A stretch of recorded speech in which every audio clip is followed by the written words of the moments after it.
And welcome everybody to Apocrypha Apocalypse Chill Stream. I am Gary Machuda. Welcome aboard, everybody. And man, it seems like I didn't even go to sleep today, and it's already Saturday. So amazing stuff.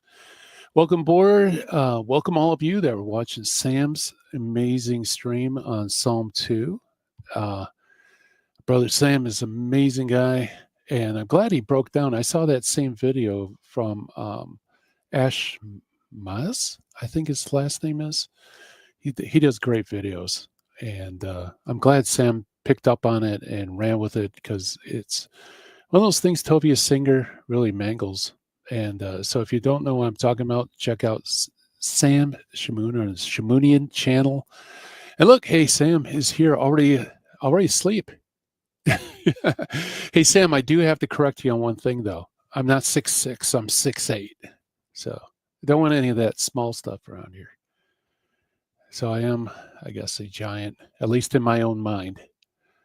And so anyway, I'm thrilled and pumped because this is our second program on very important. Actually, the whole epistle of Hebrews is amazing when it comes to Deuterocanonical uses. There's three major ones we're going to cover.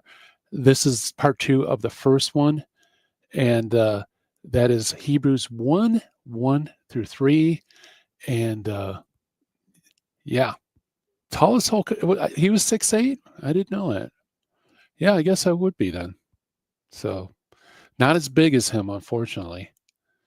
I got to work on my body mass. But anyway, that's what we're going to do today. We kind of went through the grammatical stuff, looking at lexical and thematic alignments, to show how the author of Hebrews is using wisdom 7 in the first couple of verses in some amazing ways. Today, we are going to go through commentaries, Protestant commentaries, that talk about this connection between these two books with some amazing admissions, in my humble opinion. Then finally, part 3, Monday. Actually, Sam, it would be awesome if you could make Monday's chill stream, but I know it's late for you because we're going to go through the early church fathers and how they used wisdom 7:26 in Trinitarian formulation. And you are the man when it comes to all that stuff. And we're going to go through Origen. And I know Origen has a weird Neoplatonic take on the Trinity. So hopefully you'll be there for Monday's chill stream. God willing, we have Monday's chill stream. And maybe you can help me out as far as deciphering Origen. But we're going to talk about Origen. We're going to talk about Athanasius. We're going to talk about Ambrose, Augustine, Damasus, all sorts of really cool stuff, and how they use the Deuterocanonical book of wisdom to do Trinitarian formulation. So that's going to be awesome. So I'm thrilled and pumped. I couldn't wait to do this stream. And Sam, if you want to come on board, just go ahead and click the link. I know you're probably tired doing your chill stream, but you're amazing. Yes, God willing. God willing. By the way, while you're here, and please subscribe, like, hit the bell, do that kind of stuff. Help us get some visibility. And can't think of anything else. Thank you for your prayers for my wife. Surgery went well. Her recuperation's going well, although she's in a lot of pain. She's actually ahead of the game where she should be. And thanks be to God, I'm feeling better too. So life is improving. And that's all because of your prayers. So thank you. Try to think anything else I'm missing before we begin. Yes, share and like. So, okay, for those who missed part 1, I'm going to do a review. It's going to be a fairly thorough review because I want everybody to be up to speed, and I want to take our time as we work through this material. Some of it's a little heady, so I want to try to break it down so everybody's on board and not lost. James asked, how many contradictions are we looking at? I'm not sure what you mean by that. Don't know what contradictions you would want to see, but we're going to see a lot of things, how they jive together. And by the way, yeah, thank you. I appreciate it. Yes, indeed. Yes, indeed. We're offering it up, folks. Okay, so here are the main texts we're going to be looking at today: Hebrews 1 through 3, and Wisdom 7 22, 25 through 27. And you're familiar with it. I'm going to quickly read this in case you're not. Hebrews 1 through 3. In times past, God spoke partial in various ways through our ancestors, through the prophets. In these last days, he spoke to us through his Son, whom he made heir of all things, through whom he created the universe, who is the refulgence of his glory, the very imprint of his being, who sustains all things through his mighty word. Now, of course, when you're reading that, immediately you start saying, hey, that sounds just like Wisdom 7. Well, probably not, because most of you probably haven't read Wisdom 7. So let's read the pertinent passages there. Okay, starting in verse 22. For wisdom, the artificer of all, taught me, for in her is a spirit intelligent, holy, unique. And here the New American Bible translates to unique, but as you know, the Greek word there is actually monogenes, only begotten, and manifold. And then it continues in 25. For she is the aura of the might of God, the pure effusion of the glory of the Almighty. Therefore, not is that sullied enters into her. For she is the refulgence of eternal light, the spotless mirror of the power of God, the image of his goodness. And she who is one can do all things and renews everything, while herself perduring and passing into holy souls from age to age. She produces friends of God and prophets. So these are our main texts, guys, that we're going to be breaking apart. When you go through the commentaries, it's good to have this stuff in your head to keep straight all the different terminology. Okay. Okay, yeah, we got prayer requests here. Keeping your prayers, everyone, in the chat. Father Jonathan of the Transfigured Life, Father Mikkel from Living Orthodox, and myself. We're gearing up a response to Matt Powell's recent video against orthodoxy. Oh, cool. Yeah, let's keep them in the prayers. Absolutely. Okay, so those are the primary texts, folks. Now, our primary focus is really on this. Who is the refulgence of his glory? In Wisdom 7:26, she, that's wisdom. By the way, they use the feminine pronoun because wisdom in Greek is Sophia. And you wouldn't call Sophia a he, you'd call her a she. So it's just a conventional language. Don't be thrown by that. She is the refulgence of eternal light. Okay, so that's going to be the primary focus. But the secondary focus, what we went through last time, I'll go through some of this today, is actually this. These are all the different secondary contacts between these two texts. As you can see, for just to help out all you guys who don't know Greek, that's why I use these different colors, because the colors represent connections. Okay. So the word translated impartial in the New American Bible is actually manifold in wisdom, the same word. We'll talk about that in a second. The aura of the might of God also corresponds to who sustains all things by his mighty word. And then, of course, you have the highlighted yellow parts.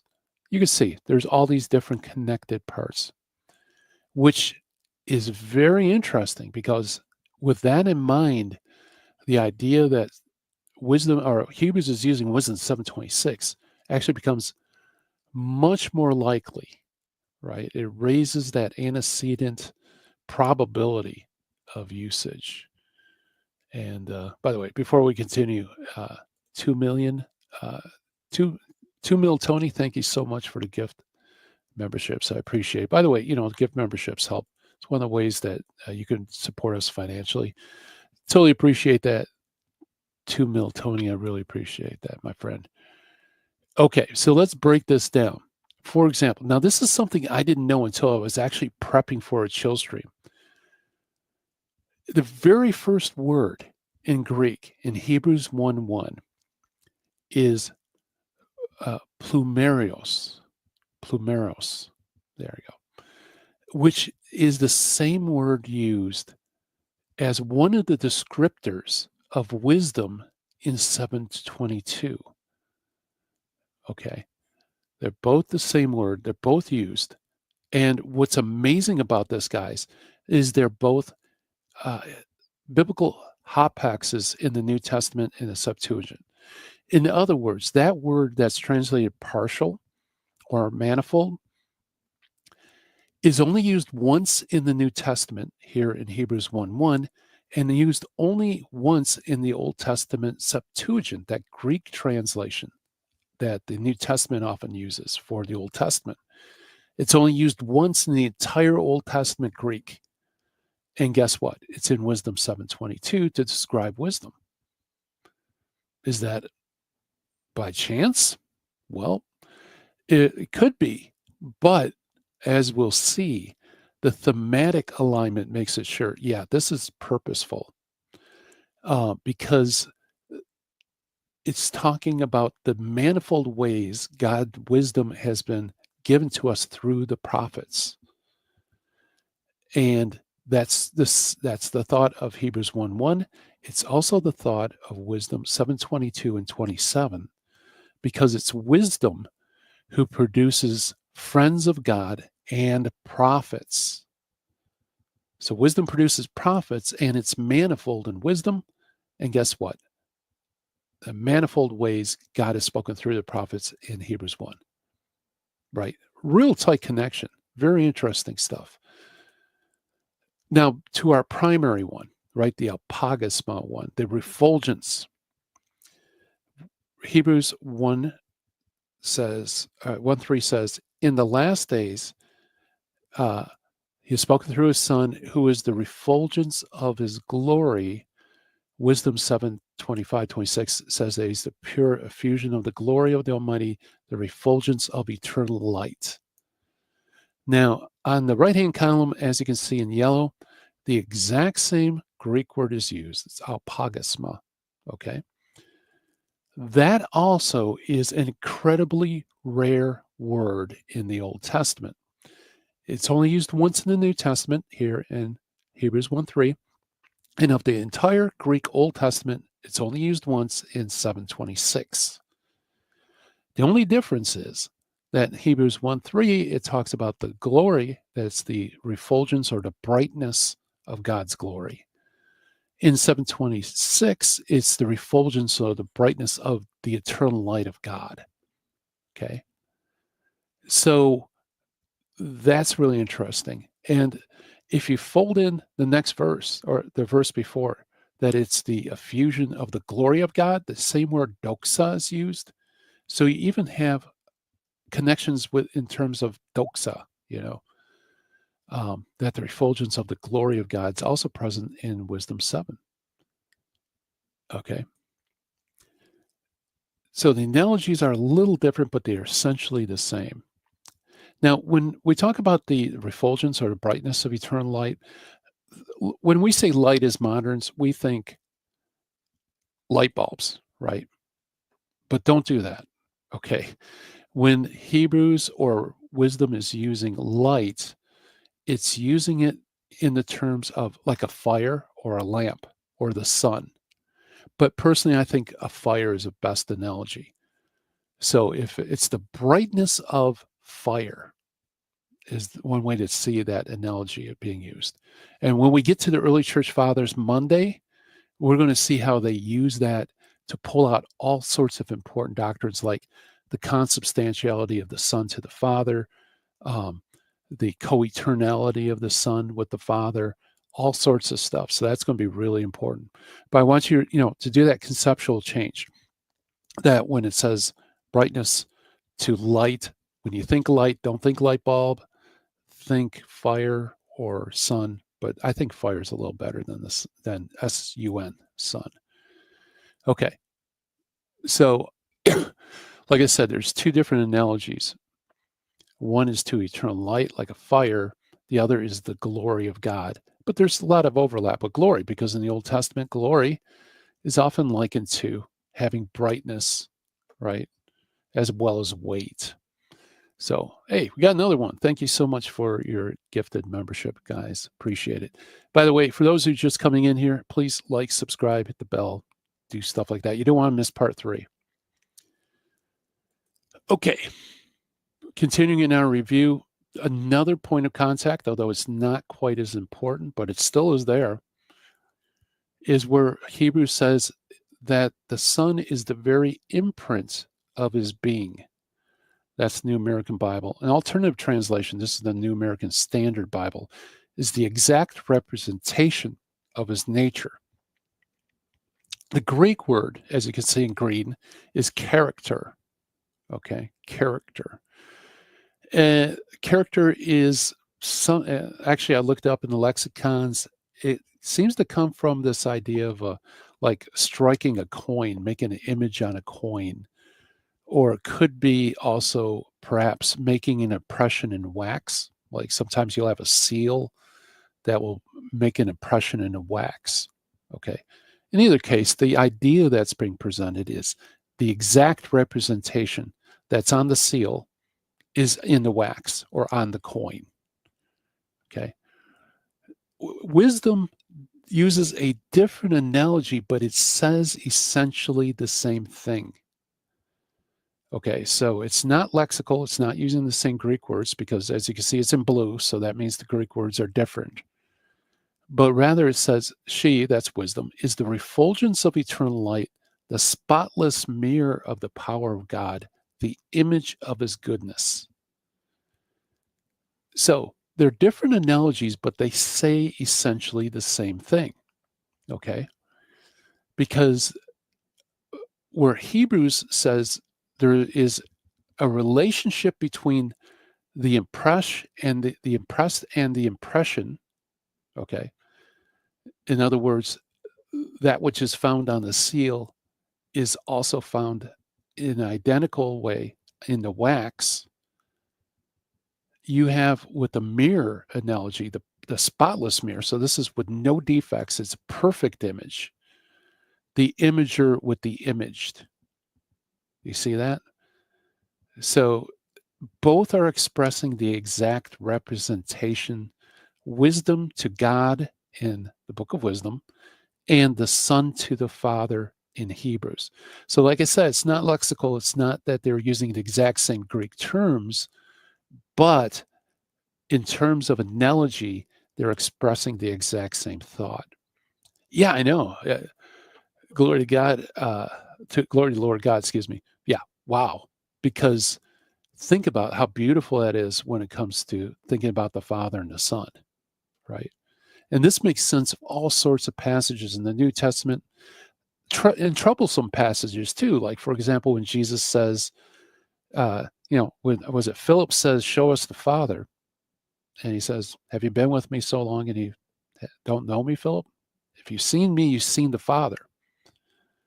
In other words, the Son is the perfect image of the Father, so to look at the Son is to look at the Father. And we'll get to that with the early church fathers Monday, God willing. Okay. Because they get into a lot of really cool, somewhat problematic passages, like, why do you call me good? And they use, interesting enough, wisdom to explain them. So, yeah, it's an awesome analogy. I totally agree with you. Totally agree with you. Okay, so the very imprint of his being.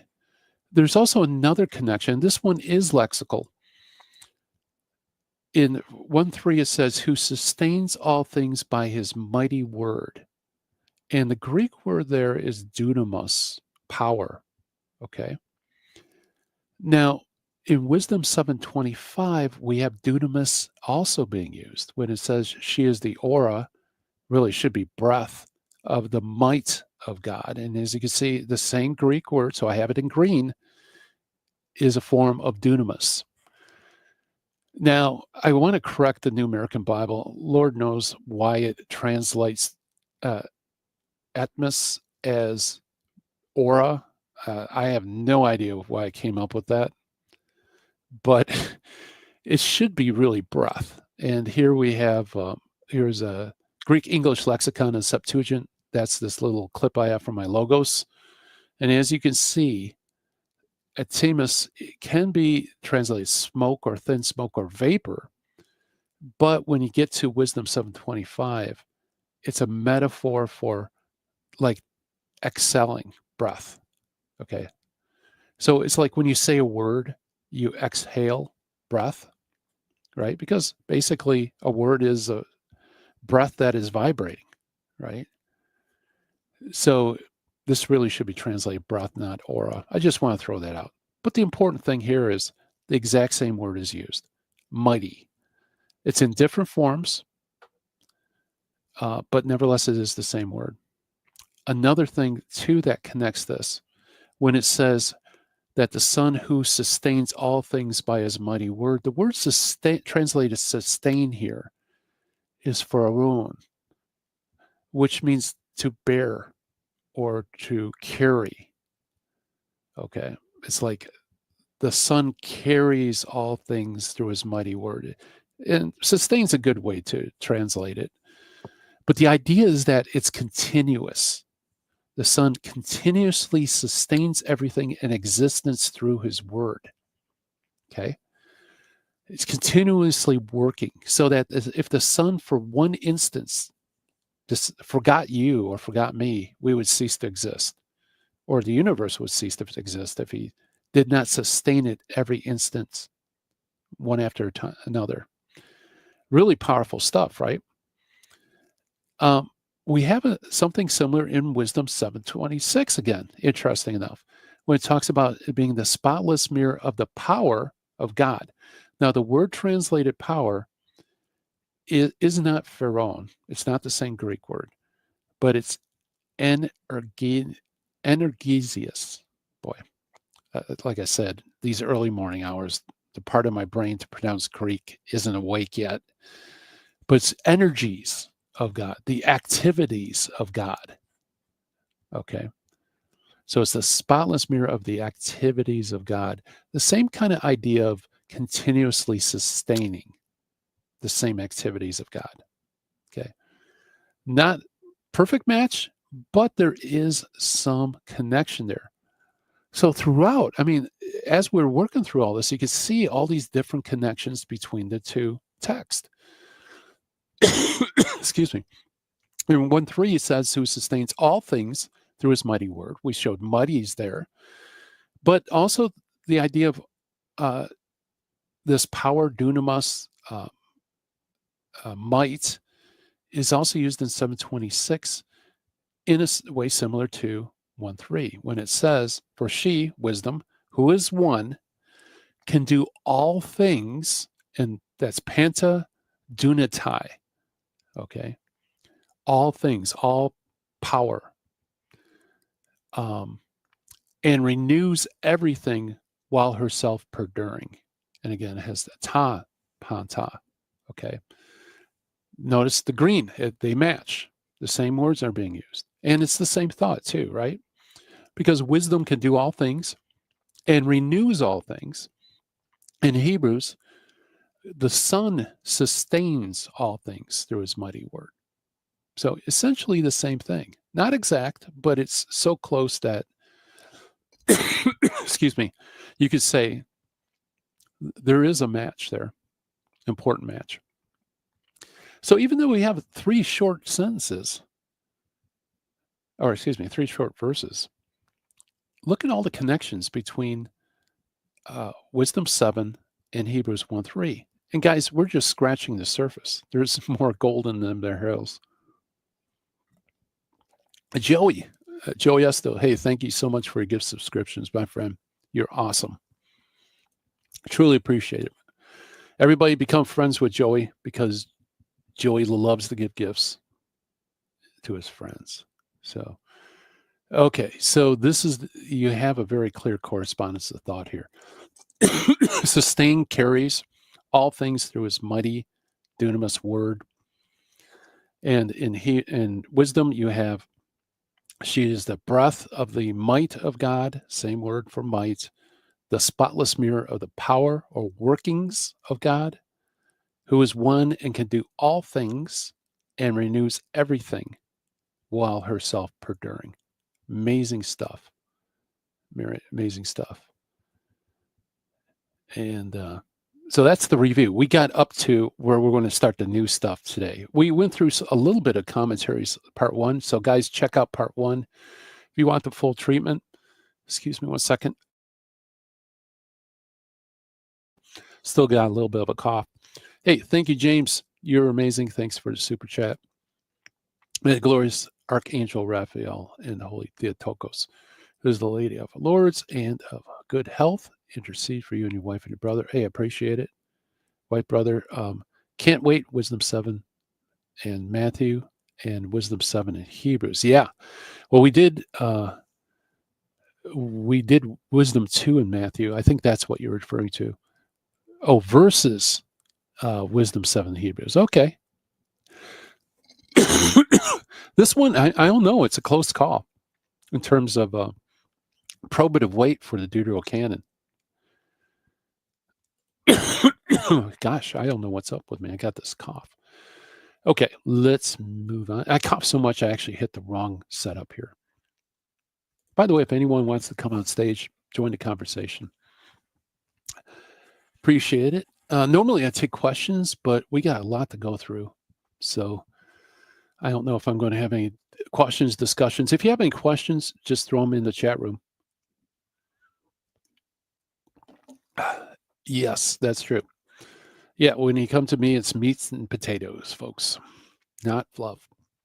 And that's why I love about Sam's show and James, Divine Mercy, and all our friends. I don't like fluff. I don't have time to listen through funny jokes and things like that. I just want meat potatoes. All right. Unfortunately, it's not as fun to listen to, but it's worth it as far as efficiency. Okay, so let's go to the commentaries and talk about the commentaries. So there's some surprising admissions.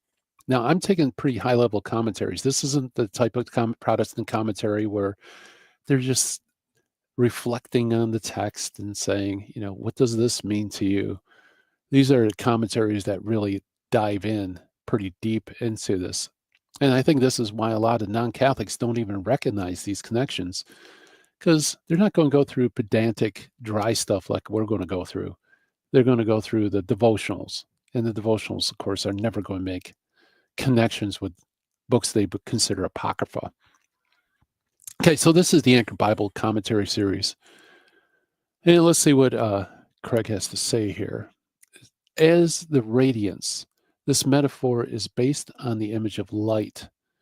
Many have asked how it depicts the Son's relationship to the Father. The noun apogasma that we just talked about begins with op, which can mean that the Son actively radiates divine glory out of God, or that he is more passively reflects back divine glory like a mirror. Now, I'm including this because all the commentaries deal with whether this refulgence or brightness, it could be taken actively, like something that shines forth, or it can be taken passively as a reflection back. Okay, it could go either way. So I included this commentary just so we can get through the dry stuff. So when we go through the other things, we can go through it real quick without explanation. So what is it? Is it passive or active? If apogasma is synonymous with impress, like character,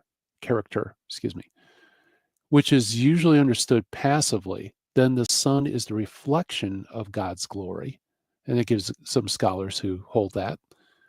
But if not, the terms are antithetical, that the Son is the radiance of divine glory, which Bruce and others believe. The same, now notice this, in Hebrews 1:3, it's hard to tell whether it's active or passive. It says the same ambiguity appears in Wisdom 7:25 through 26. Interesting. Where apogasma, brightness or refulgence, is used alongside emanation and mirror. Many rightly acknowledge that in Hebrews 1:3, the word can show either radiance or reflection.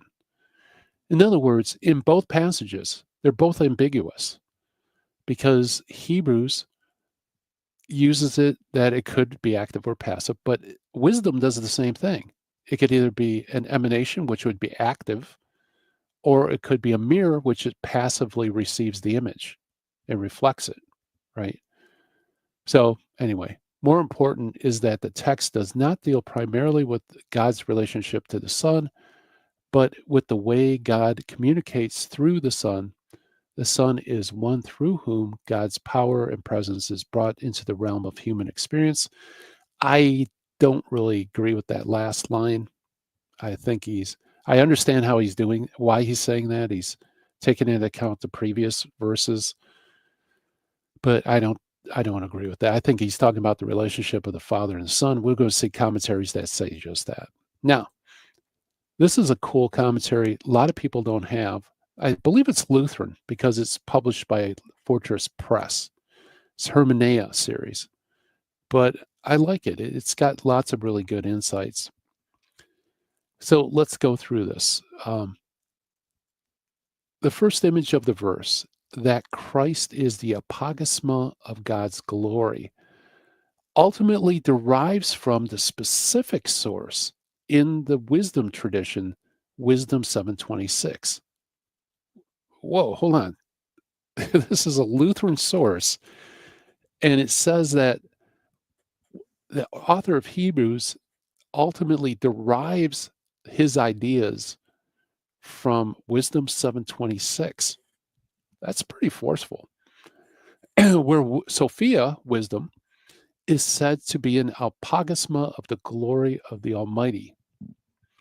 The precise nuance of the key term is ambiguous and may be understood either as active, as radiance, or passively as reflection, like we just mentioned before.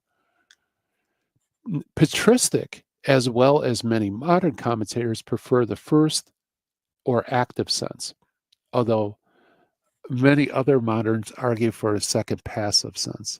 Contemporary usage is also ambiguous. So that's interesting. Notice it's the patristics, the early church fathers, speak to this, and they prefer active. Okay, and we're going to see that when we look at some of the early church fathers. So it admits that the early church is using Wisdom 727 in Christological. I mean, that's pretty amazing. Contemporary usage is ambiguous. In Wisdom, the remark that Sophia is the apogysma or refulgence, brightness, follows other emanationist language and immediately precedes the description of Sophia as the unblemished mirror image. In other words, in the context, it could be active, it could be passive, because it's used both ways. It's sandwiched between both of those ideas. Philo uses apogysma both for the human mind and for the world. Now, keep this, guys, in mind. Put this in your back pockets.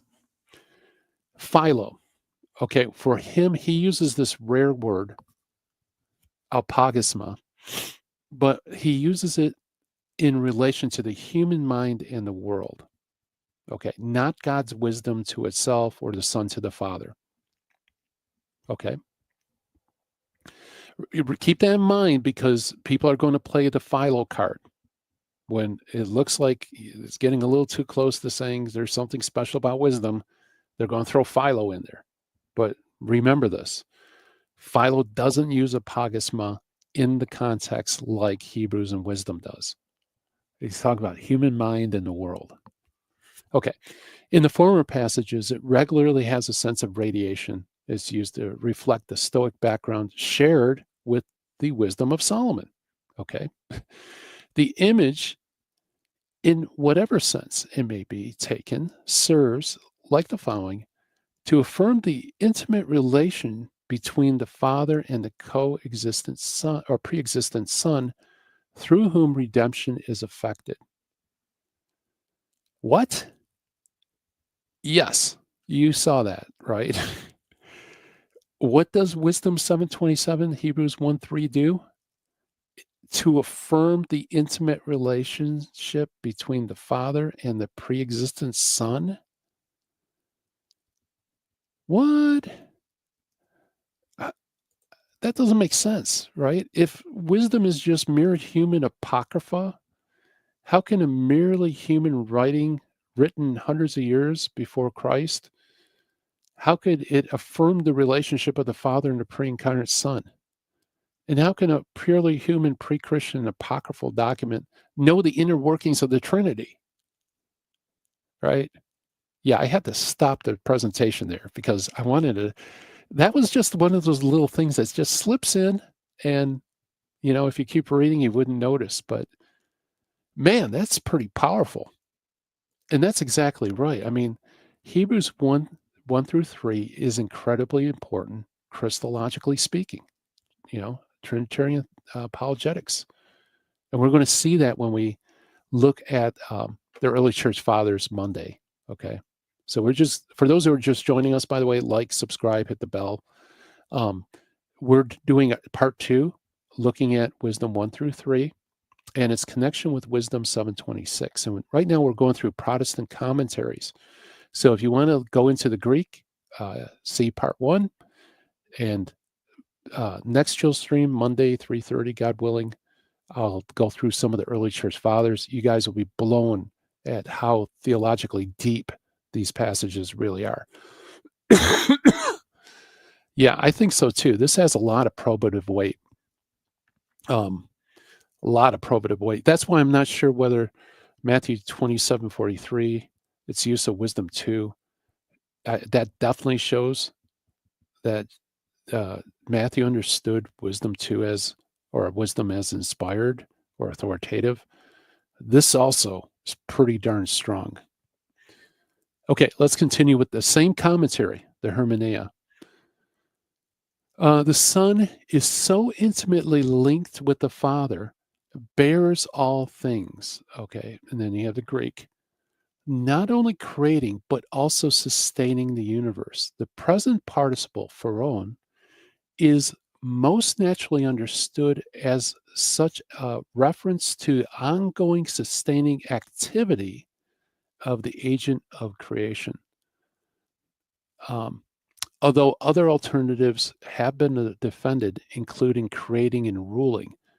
Okay, so this idea that he sustains all things, the Greek word there is a present participle. He's continuously carrying or bearing forth everything in existence through his mighty word. Okay.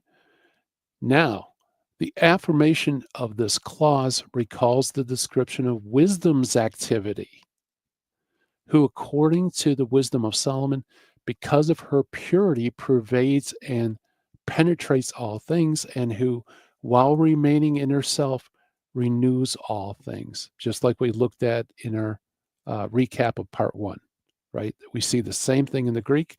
Here, this Lutheran commentator sees exactly the same thing, right? Exactly the same thing. The same tradition, even closer to Hebrews, in the form of expression, are Philo's remarks of the Logos as the instrument through which God sustains the world, which is true. So Philo does come much closer to the thought of Hebrews than wisdom in that respect, but I think the same thought is at work. All right, so hopefully everybody follow me. I don't know if I'm going too quick or this stuff is over your head. If you're tracking along with me, give me a 1 in the chat room. If you're totally lost, give me a 2. If you're asleep like Sam, you can just put some Z's up there, and I'll try to talk softly so I won't wake you up. Okay. By the way, I call these chill streams because my family's asleep, and it's 4 a.m. here. I don't want to wake anybody up. That's why you have the low golden tones of Gary Machuda. Okay. So moving on. The value of the Apocrypha, pretty stark. It just shows parallelism between New Testament and Apocrypha. First one on the list, Hebrews 1:3, Wisdom 7:26. New International Commentary on the New Testament by Bruce, F.F. Bruce. Bruce is an interesting guy. Like, he recognizes the importance of the Apocrypha, so-called, but he's definitely Protestant and he doesn't want to affirm too much about it. So anyway, he writes, quote, "He is the effulgence or reflection of God's glory. This statement, like the last, is involved in the identification of Christ with the wisdom of God." Okay. In the Alexandrian Book of Wisdom, a work which our author may well have been acquainted, wisdom is said to be the breath and the power of God. Okay, so the Alexandrian Book of Wisdom, just to make it sound kind of foreign. The word reflection or effulgence, Greek apogisma, used both there and here, denotes the radiance shining forth from the source light. And Philo similarly uses it of the logos in relation to God. But while our author's language is that of Philo and the Book of Wisdom, notice he throws in Philo. And what did we say about Philo? Remember what I told you put in your back pocket? He uses apogisma, but he doesn't use it like wisdom in Hebrews. Well, he just kind of throws in that, well, there's all these things that talk the same way, Philo and wisdom. Anyway, let's move on. For them, the logos or wisdom is the personification of the divine attribute. For him, the language is descriptive of a man who had lived and died in Palestine a few decades previously, and who had nevertheless was the eternal Son and supreme revelation of God. So, yeah, Hebrews is definitely talking about Christ, which is different than wisdom and Philo. But that Philo thing, we got to put a pin in it, guys. I did this in part 1. It's good to review. Philo's use of this rare word, apogisma, he uses it 3 times in his works. He never uses it to refer to God's inner relationship of wisdom to himself. Never. He uses it on Creation 145 for the relationship of the man's mind to divine reason. In his work Planting 50, the relationship of the world's sanctuary to the copy of the original. And in Special Laws 1, 2, 3, the breath of God gave to Adam. None of those fit or align with Hebrews or Wisdom 7. So like I said, they're going to use the Philo card, right? They try to dampen down the enthusiasm for the connection between these two passages. This is one of my favorite commentaries, the New International Greek New Testament Commentary. Apogisma, refulgence or brightness, is used of wisdom in 726, a passage which appears to have influenced the author of Hebrews at other points, verse 1, with that word manifold that we talked about. So that's nice. It starts off by saying not only does wisdom apparently influenced the inspired author of Hebrews, not only for 1:3, but also for 1:1. Yeah, very interesting. Now, this is, like I said, Paul Ellensworth is not a Catholic. At least I don't think he is, but it's definitely a Protestant commentary. Moving on. Yet, Wisdom 727, in a passage certainly used by the author of Hebrews, CF 27:26 and Hebrews 1:3, right? So he sees it as a certainty that Hebrews is using wisdom, okay? Rights of wisdom, and although she's one, she through a power of renews all things, but remains herself during that passage. And from age to age, she gets into souls and makes them friends of God and prophets. That's what that Greek is. Sorry for the on-the-fly translation, but that's essentially what it is. Katagonias, in other words, from age to age, this probably has a temporal sense. But the author of Hebrews could have understood the phrase to refer to families or nations in verse 3:10, where he uses Genia. So there's another possible contact later in 3:10. Moving on, it says character. Remember the exact representation. That's Hebrews 1:3 says that the Son is the exact representation, the character, okay, is a stronger equivalent than apogisma and of icon or image in 726. And icon is used similarly in Hebrews 10:1. The Septuagint, the LXX, offers no close parallels. Character is used of leprosy scars in Leviticus 13:28, and a family likeness in 4 Maccabees 15:4. Okay. So it thinks that character is actually a stronger equivalent of apogisma.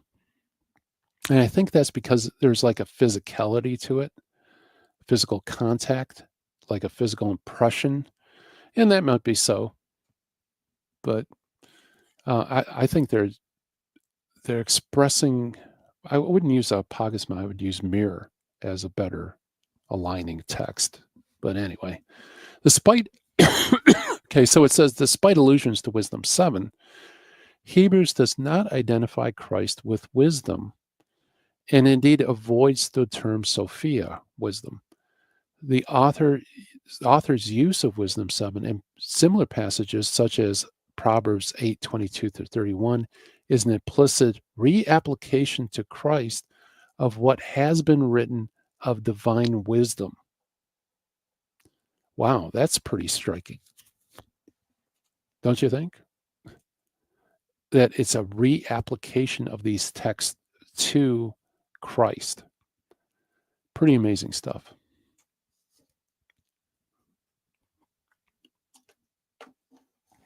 Okay. Sorry, just trying to keep an eye on the chat room while I'm reading this stuff. By the way, if anyone wants to come up, I got the link there. I can't do questions. We have a lot of commentaries to go through. And but if you want to come on board, especially our extended team friends, love to have you with us.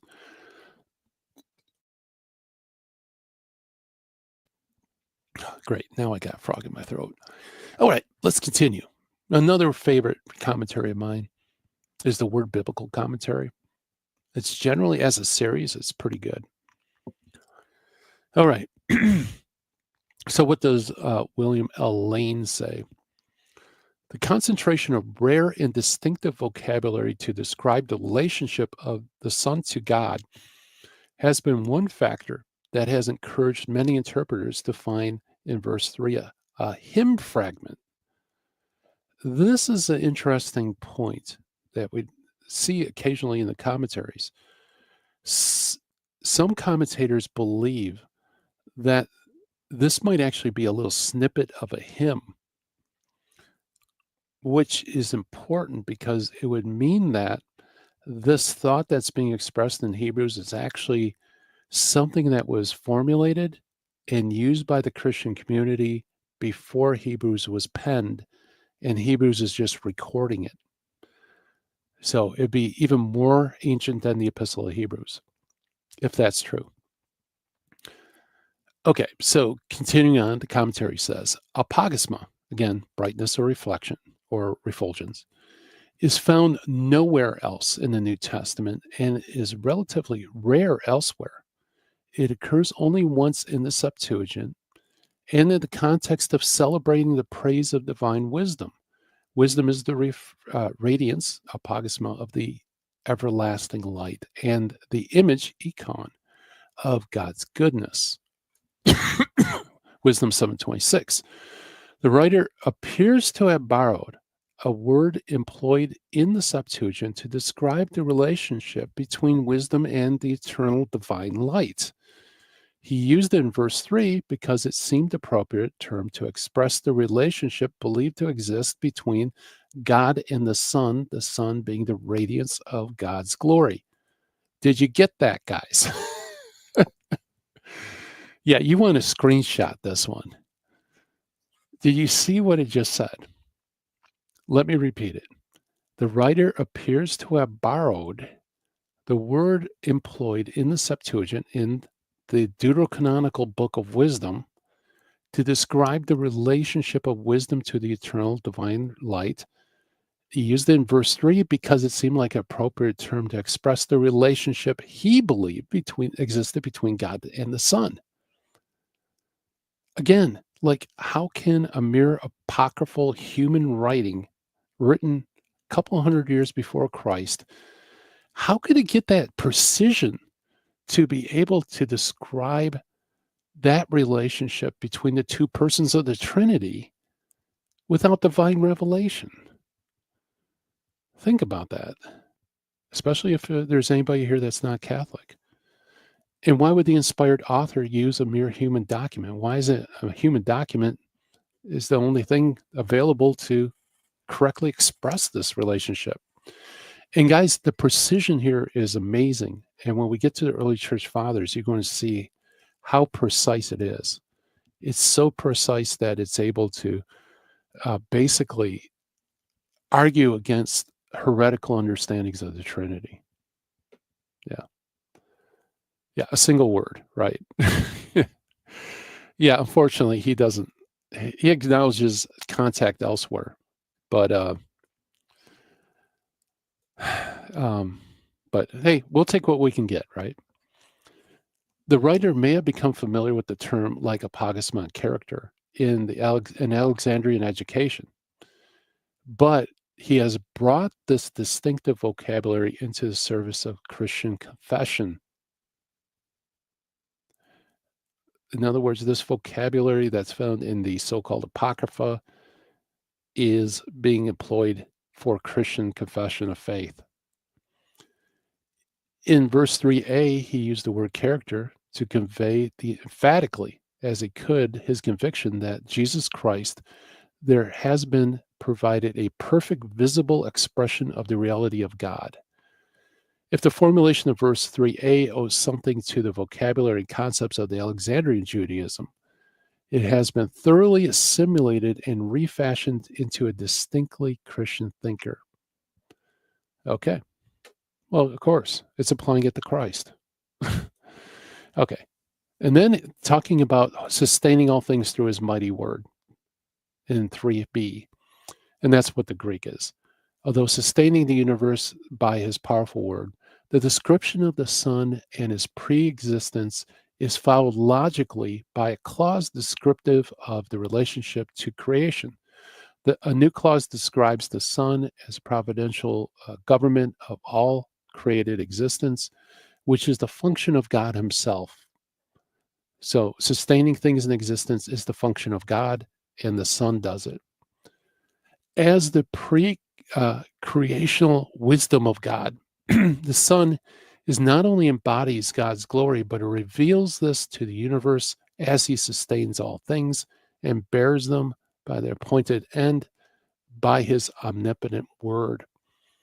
The ascription of cosmic dimensions to the work of the Son was prompted by a total estimate in which the writer had formed his transcendent dignity.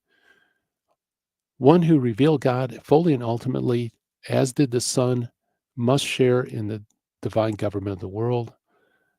Like the previous phrase, the formulation of verse 3b may be derived from Wisdom 7, where verse 27 states that although wisdom is but one, she has the power to do all things and remains in herself. She renews all things. Wisdom 8:1 adds, she reaches mightily from one end of the earth to the other and orders all things well.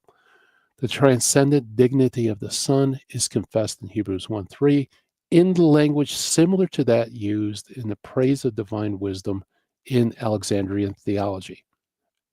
Notice how at the end it starts off with the Book of Wisdom and ends with Alexandrian theology. You guys notice that?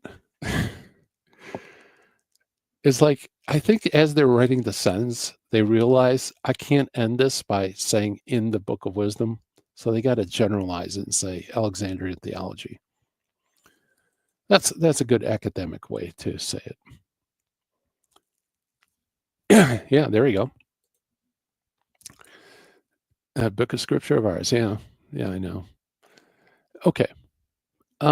Perhaps some of the readers, this is the Tyndale New Testament commentaries.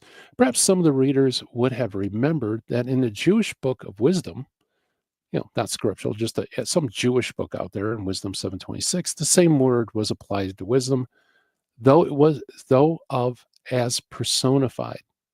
So at least they recognize that wisdom isn't talking about attributes, actually personified wisdom. Commentary, critical, and explanatory of the whole Bible. This is known as Jameson, Fawcett, and Brown. very famous commentary series. Yeah, that's true. At least they recognize it as Jewish. Just a way to keep denying it. Yeah, no, it's they're not denying it. They're just massaging it so it's palatable, right? Continuing on, guys. A brightness of his glory. Greek, the effluence of his glory. Now this is cool. Light of from light. Nicene Creed. So it connects this to the Nicene Creed. Okay. Who is senseless as to doubt concerning the eternal being of the Son, for when has one seen light without effulgence? I always have trouble. That's refulgence, basically. That's Athanasius. We're going to look at Athanasius. Monday's chill stream. Same time, same channel. The Son has never been without effulgence or refulgence, nor is the Father without the Son. So you're already getting a foretaste of how they're going to use wisdom. It is because he is the brightness and because he upholds that he sat down at the right hand of the Father and a return of the divine glory. Compare Wisdom 7:25-26, where similar things are said of wisdom. Well, actually, you know what? For Jameson, Fawcett, and Brown, that's actually a pretty stark admission. They generally don't deal with so-called Apocrypha. So, yeah, they at least they're honest enough to point that out to their readers. Word Pictures, New Testament, A.T. Robinson, very good liberal Protestant scholar. The effulgence of glory, the word apogisma, late substantive from apogazo, is the emit brightness.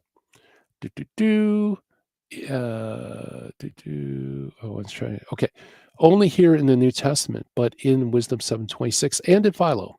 Okay, so throw in the Philo card.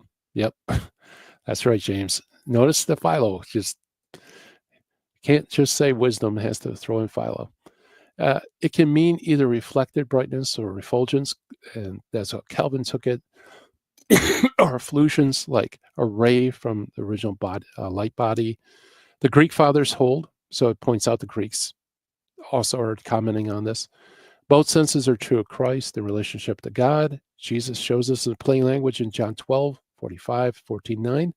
The writer is using metaphors which he already been applied to wisdom and the Logos, Moffat. The meaning effulgence suits the context better, though it gives the idea of eternal generation of the Son. John 1:1, a term the Father applied to God, necessarily involving the Son. That's pretty interesting, right? He only touches on the idea it comes from wisdom, but notice how important it is. It's touching on the eternal generation of the Son. Don't miss that. That is important doctrine, is it not? So, wait, I thought the Apocrypha was for edification. It wasn't supposed to be used to define doctrine. Apparently, the Epistle of Hebrews author missed the memo on that, and it's using wisdom to confirm doctrine. Okay, I'll tone down the snarkiness. Sorry. Okay, continuing on the word studies of New Testament. This is Vincent's word studies. This is actually pretty stark because Vincent, I don't know, it has, if I remember correctly, the Vincent word studies, it has an allergy against the so-called Apocrypha. It doesn't like it. So the fact that it even makes this comment shows you how strong the text is, that it has to comment even though it doesn't want to on it.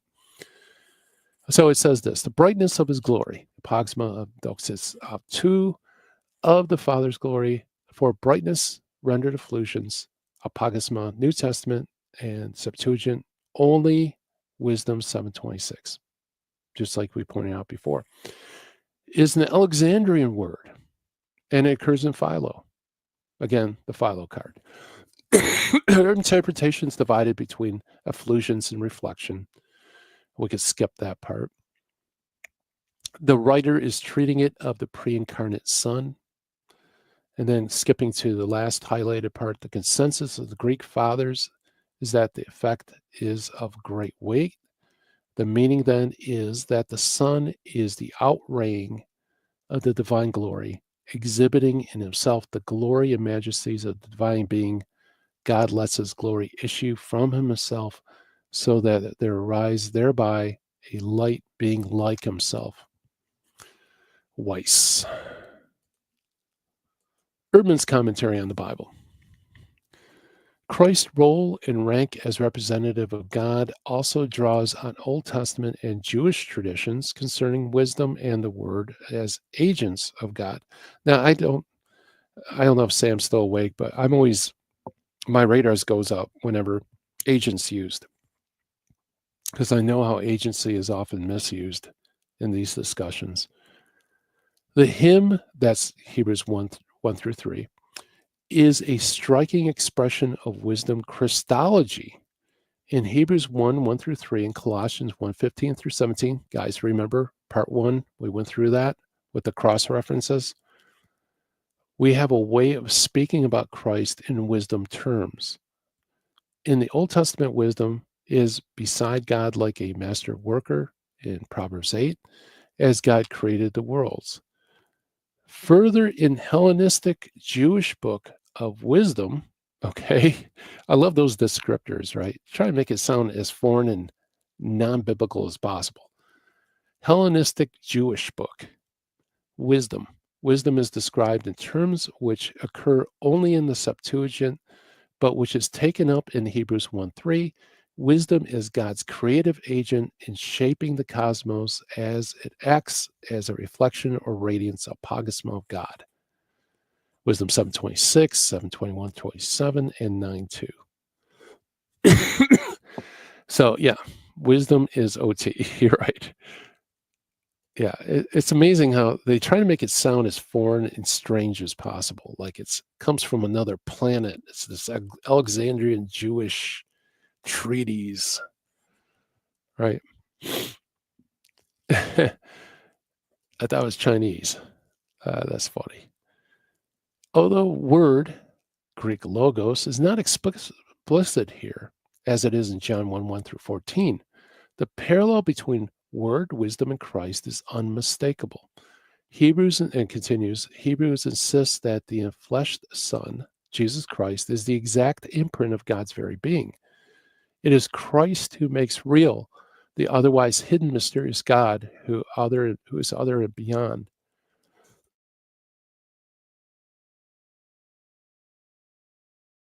It is thus that God becomes definitively known, even if glimpses of this reality has been anticipated by the prophets. These verses find an echo in ecumenical Nicene Creed: God from God, light from light, true God from true God, one in being with the Father, through him all things were made. Sound familiar, guys? For those who recite the Nicene Creed in the liturgy, did you know that you're reciting essentially a reflection, no pun intended, of Wisdom 7 in the Creed? This idea of light from light comes from Wisdom 7:27 or 26, excuse me. Which proto-canonical book addresses wisdom? That would be Proverbs.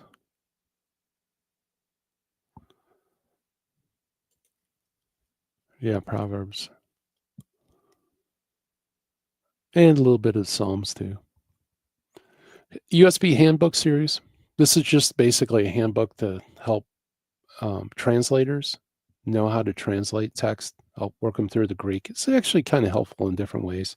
We'll just skip to the bottom. The same words used in 727, Wisdom 7:27, where the same meanings are also possible. So not only does it say there's a lexical connection, but there's alignment of thematic alignment. They both have the same themes, same ideas. Oh, Proverbs as Old Testament, wisdom as Jewish, Alexandrian traditions. You missed the word Alexandrian there. Shame on you. So I just threw this in because I just want to show that Hebrews 1 is very important Christologically, right? We're not talking about edifying literature. We're not talking about some vague allusions to deuterocanonical books. As you can see, even Protestant commentators see that they're using these purposely, and they're using it for something very important. So Calvin writes in his commentary, it ought to be observed that frivolous speculations are not here taught, but an important doctrine of faith. We ought therefore to apply these high titles given to Christ for our benefit, for to bear a relation to us. When therefore we hear that the Son is the brightness of the Father's glory, think thus with thyself, that the glory of the Father is invisible until it shines forth in Christ.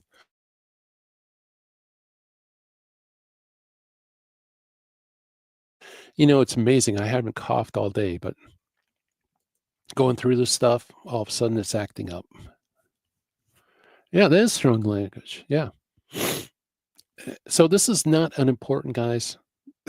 Even Calvin recognized that, though I don't think he really understood the full import of what he was saying.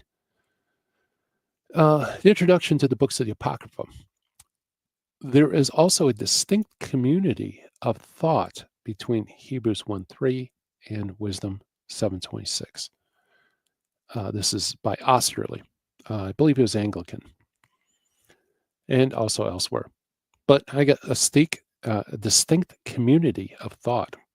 So he says these basically align thematically. Strack and Billerbeck, commentary on New Testament Talmud and Midrash. Occasionally they'll go through the Deuterocanon if there's connections. And lo and behold, here, Hebrews 1:3, it says in Wisdom 7:26, and it gives the appropriate quote in Greek. So this is a pretty scholarly work, and it shows the connection there. Expositor's Bible Commentary, the first century BC Alexandrian Jewish work. Again, they're going to introduce wisdom. The Wisdom of Solomon uses similar language in poetic description of divine wisdom. Well, actually, same language almost. She is a pure emanation of the glory of the Almighty, an outshining apocrypha of the eternal light, spotless mirror, the working of God and image of his goodness. So R.T. France recognizes that. Franz Deschlitz, commentary on Hebrews. To us, indeed, it seems indisputable that Jewish theology in the last centuries before Christ in Palestine, or more especially Alexandria, did manifest various foregleamings of that fuller light which was thrown on divine things in general and on the triune nature of the Godhead in particular. Ooh, okay.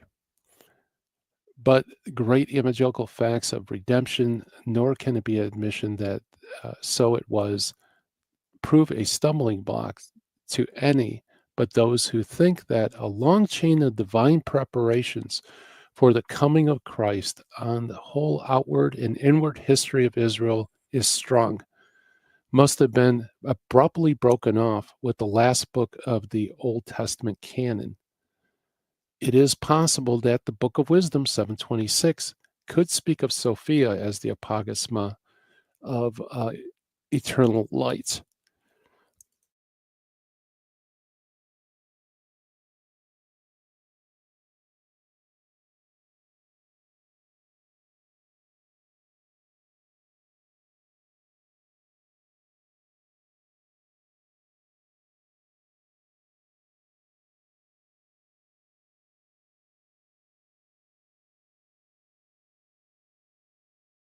Okay, so we're going to go over Hebrews 11 in detail, and I'm going to give even more details than before. So that'll give you something to look forward to somewhere down the line.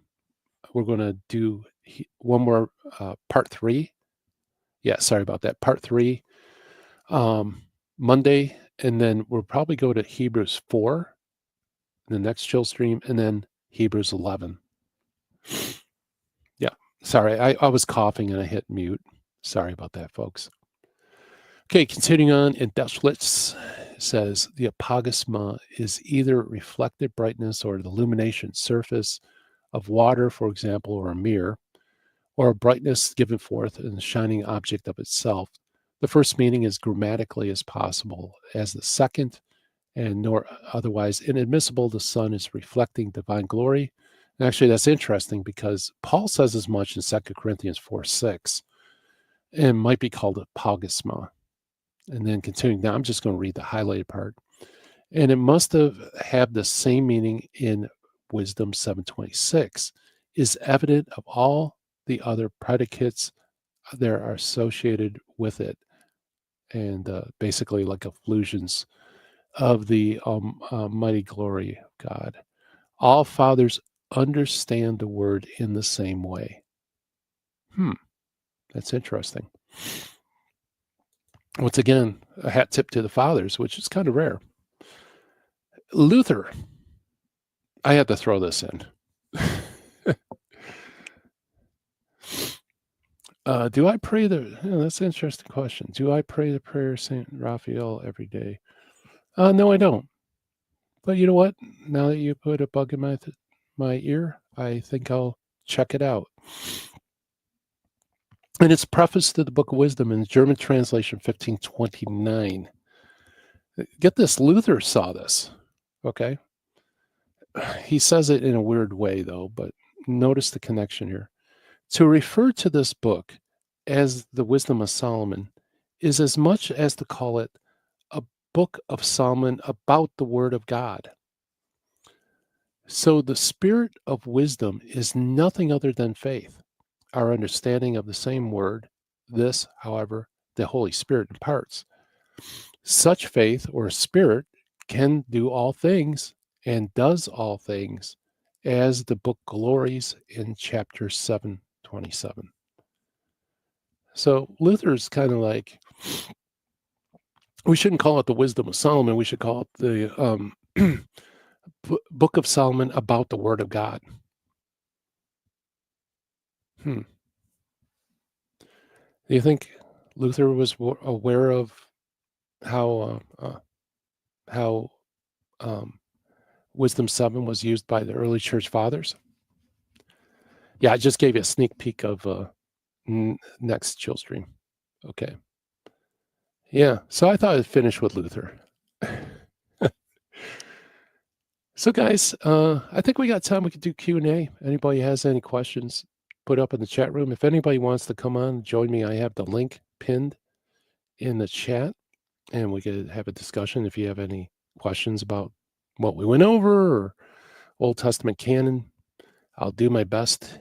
It is now 4:45 almost here in Michigan, so don't expect super great clarity of thought, but I'd be glad to help out any way I can. Oh, good. Hey, I appreciate that. Yeah, I find it very interesting too. And hopefully at the end, I'll be able to recap everything and make a case why this is a great proof that the New Testament understood at least wisdom as authoritative, inspired scripture. Man, I don't remember. No one said Wisdom 7 was an interpolation, right? Yeah, this has been an ongoing joke, by the way, for those who haven't been with our chill streams. By the way, like, subscribe, hit the bell. And we've had lots of gift memberships today. I appreciate all of you, but that's a great way you can support our ministry. And also, William Albrecht and myself are on Patreon. We appreciate your financial support as well, as does our families. Let's see here. Love that old video you did with Mike Winger on the same topic. Oh, thank you. I barely remember that. I've been doing this for a little while on YouTube. I think we have like a couple hundred videos already up here. Could you do a deep dive on the book of Tobit? Um, I would love to. I would probably do it for Patreon just because um, that would take a lot of time and effort. And quite frankly, I just don't have the time. I mean, if there's a great groundswell for something like that, I would do it. But I'm actually behind. I need to finish my manuscript for Catholic Answers Press. I also teach online apologetics for homeschool connections, and it's August already. It's going to start up in September. So I'm going to have my plate full, but I would love to do that. I have done, by the way, for patrons on Patreon, I've done a walkthrough of the Book of Wisdom, which is really fun. That's one of my favorite Old Testament texts, by the way. Yeah, more patrons only stuff. Yeah, you know, I can only do what I could do. Hold on a second. What's this say? Oh, well, God bless you. Thank you. Wait a minute. Did you finish a breakdown on wisdom or Sirach rate? On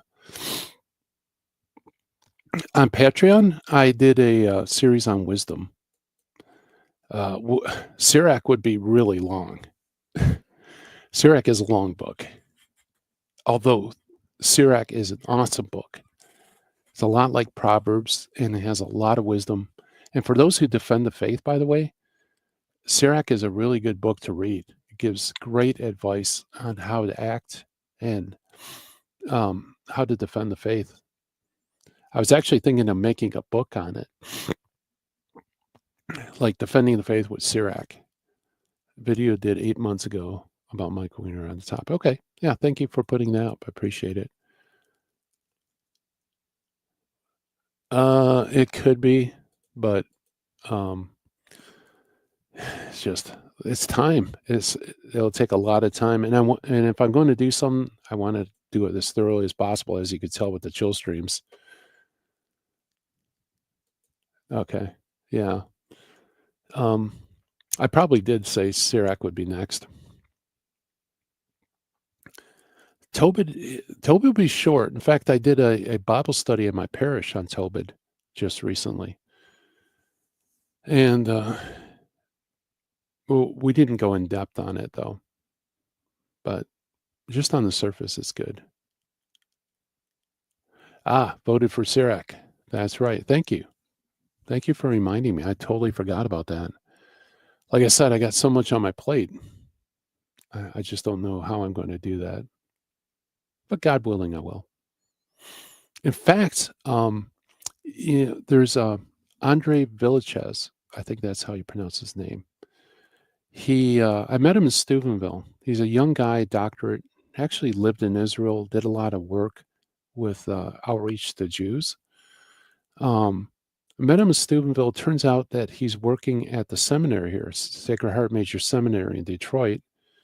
And he only lived a couple miles from my house. I don't know if he still lives a couple miles from my house. And he just recently wrote an academic level commentary on Sirach. So we had a lot of good stuff to talk about. So I could actually bring him in studio and we could do an interview and talk about Sirach, because that guy knows Sirach like the back of his hand now. And he knows all about the Hebrew portions and all sorts of nice stuff. Yeah. Well, I hear you. Tobit's a beautiful book. And it's very rich. Yeah. Appreciate it. All right. Oh, okay. Yeah. Okay. Any last call for questions? Anybody have any questions? So next chill stream, God willing, will be Monday, 3:30 a.m. Eastern time on YouTube, on Apocrypha Apocalypse channel. We're going to go into early church fathers. We're going to talk about Origen. We're going to talk about Athanasius. We're going to talk about Basil the Great, Gregory of Nyssa, Augustine, Ambrose, all these people. We're going to show the depths of the theology behind Wisdom 7. It's amazing stuff, guys. After that video, part 3, if you ever hear somebody say the so-called Apocrypha is just edifying literature, you can laugh in their face. And of course, we'll do the cross references as well, as we do here on the channel. And yep, nothing like lost videos, bad arguments. Okay, guys, I'm going to shut it down. Hey, thank you so much for coming on, joining me. Guys, you are awesome about liking and all that stuff. But anybody, if you haven't subscribed, please do. And tell your friends about the channel. Let's try to bring more people to the chill streams. The nice thing about this time slot is we get people in the evening in Australia. We also get the morning in Europe. So it's a nice, nice different group than just transmitting here in America. So tell your friends, everyone. All right. Yeah, I'm thrilled and pumped. I can't wait. It's going to be tough to get through the weekend. And yes, please like, share, and subscribe. Guys, thank you so much for your prayers for my wife, prayers against spiritual warfare. Please support all our friends of the channel too, like Divine Mercy and Tony L, Fighting the Good Fight, Sam Shamoonian, all these great people. Let's share the love. And yeah, I think that will do it, guys. All right. So from the dojo, I hope everybody has a great weekend. I'll see you Monday, God willing, and we will dive into the early church fathers, which is going to be fantastic. So till then, take care. Bye-bye.